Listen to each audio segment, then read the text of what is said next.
Junie B. Jones and a Little Monkey Business. Written by Barbara Park. Chapter 3. A Very Wonderful Thing. Yesterday, a very wonderful thing happened. And it's called I Had Pie for Dinner. Just pie, and that's all. That's because my mother went to the hospital to have the baby, and Daddy and Grandma Miller went with her. And so me and my grandpa got to stay at his house, all by ourselves. And no one even babysitted us. And guess what? Grandpa smoked a real live cigar right inside the house. And Grandma didn't yell, "Go outside with that thing, Frank." After that, my grandpa gave me a piggyback ride. And he let me put on Grandma Miller's new hat with the long brown feather. And also, I got to walk in her red high heels. Only then I fell down in the kitchen, and so I quick took them off. "Hey, I could crack my head open in these dumb things," I said very loud.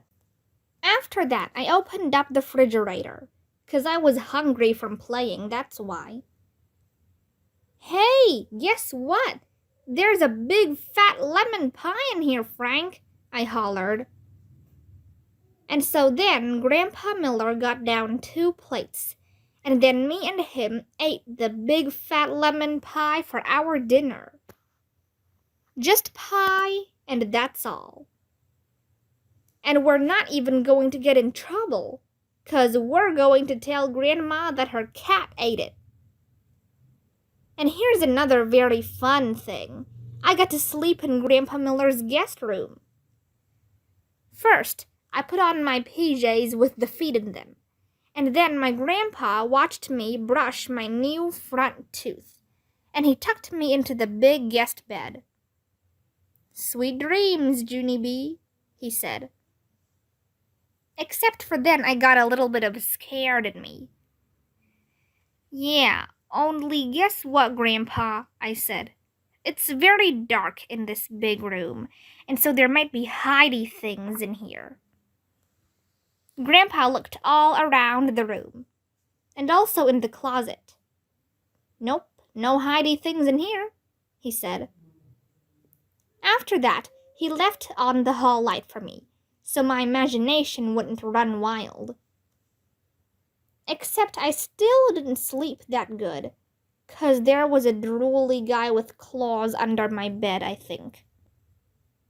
And so this morning, my eyes felt very sagging. Only then I sniffed something that woke them right up, and its name was delicious waffles. Grandpa Miller cooked them for me, and he let me pour on my own syrup, and he didn't yell, "Whoa, whoa, whoa." After that, me and him played until it was time for kindergarten. Except before I left, the funnest thing of all happened. My Grandma Miller came home. And she said that Mother had a baby. And it was the boy kind. Then me and her and my grandpa all did a big giant hug. And Grandma Miller picked me up, and she swinged me in the air. "You're just going to love him, Junie B," she said. "Your new brother is the cutest little monkey I've ever seen." Then my eyes got very wide. "He is? Really?" I said. Grandma Miller put me down. Then she started talking to my grandpa. "Wait till you see him, Frank," she said. "He's got the longest little fingers and toes." I tugged on her dress. "How long, Grandma?" I said. "Longer than mine?" But Grandma just kept on talking. "And his hair, Frank, my word, he's got oodles and oodles of thick black hair."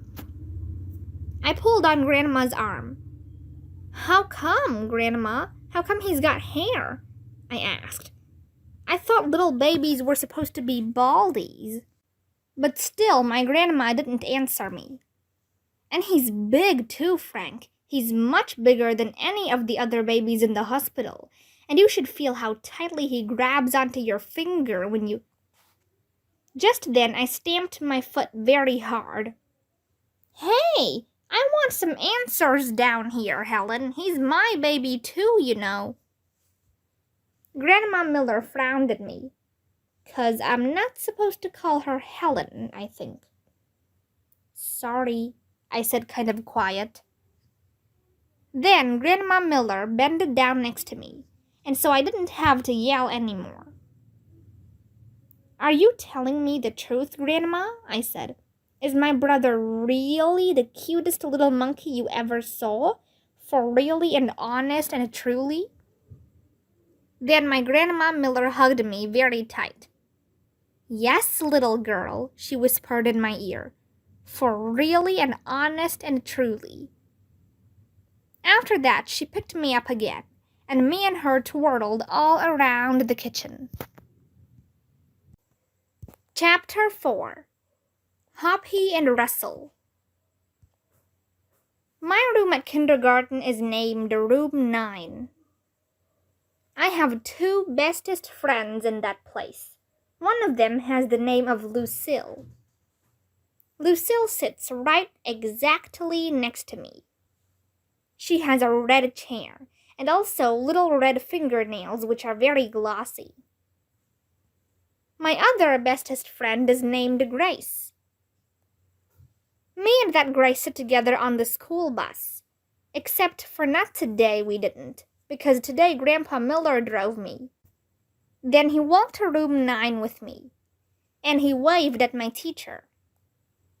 Her name is Mrs. She has another name too, but I just like Mrs. and that's all. When I first walked into my room, Lucille was looking at that Grace's brand new shoes, and their name was Pink High Tops. Hey, Grace, those new shoes look very beautiful on you, I said. But that dumb Grace didn't even say thank you to me. Grace is angry at you, said Lucille. She said that she rode the bus today, and she had to sit next to an icky kid. Right, Grace? Grace bobbed her head up and down. Yes, only I couldn't help it, Grace, I said. That's because I stayed at my Grandpa Miller's all night, and there's no bus at that place. And so he had to drive me here today. Then I tried to hold that Grace's hand, only she quick pulled it away. That's not very nice of you, Grace, I said. And so guess what? Now I'm not going to tell you my special secret. That's when that Grace called me a poopy head. Lucille held my hand. I don't think you're a poopy head, Junie B, she said. And so you can tell me your special secret. And I won't tell anybody, not even Grace. That's when that Grace kicked Lucille in the leg. And so Lucille pushed her down. And Mrs. had to come to pull them off each other. I raised my hand very polite. I wasn't involved, I said to Mrs. After that, we had to sit down and do some work. It was called printing our numbers. Only I couldn't do mine that good. Because Lucille kept on talking to me, that's why. Come on, Junie B, she said in her whispering voice. Tell me your special secret. I won't tell, I promise. Yes, only I can't, Lucille, I said, 'cause no talking to your neighbor, remember? Then Mrs. snapped her fingers at me. See, Lucille, I told you no talking to your neighbor, I hollered. Now I got snapped at. Just then, a boy named Jim said, "Shush," to me. Shush yourself, you big fat Jim, I said back. After that, Mrs. stood next to me till I finished my work. Then I got all done and she collected it. That made me happy inside, 'cause guess what comes after work? Something very fun, that's what. And its name is Show and Tell. Mrs. stood next to her desk. "Who has something interesting to share with the class today?" she said.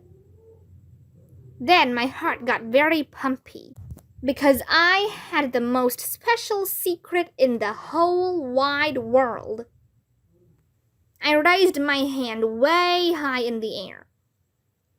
"Ooh, ooh," I hollered real loud. "Me, me, me." Mrs. shook her head at me, because I'm not supposed to go, "Ooh, ooh, me, me, me." She called on William. He is a crybaby boy in my class. I can beat him up, I think. "William," said Mrs., "since you raised your hand so politely, you may go first." And so then William carried a paper bag to the front of the room, and he took out of a jar 2 dead crickets. Except for William didn't know they were dead. He just thought they were sleeping. "Jump, Hoppy! Jump, Russell!" said William. Then he tapped on the glass. "Hey, wake up in there," he said. After that, William started shaking the jar all over the place, and he wouldn't stop. "Wake up, I said," he shouted. Then Hoppy and Russell started falling all apart, and Mrs. had to take the jar away. That's when William started to cry, and he had to go to the nurse's office to lie down. And so then I raised my hand way high in the air again. Because guess what? My show and tell was way better than 2 dead crickets.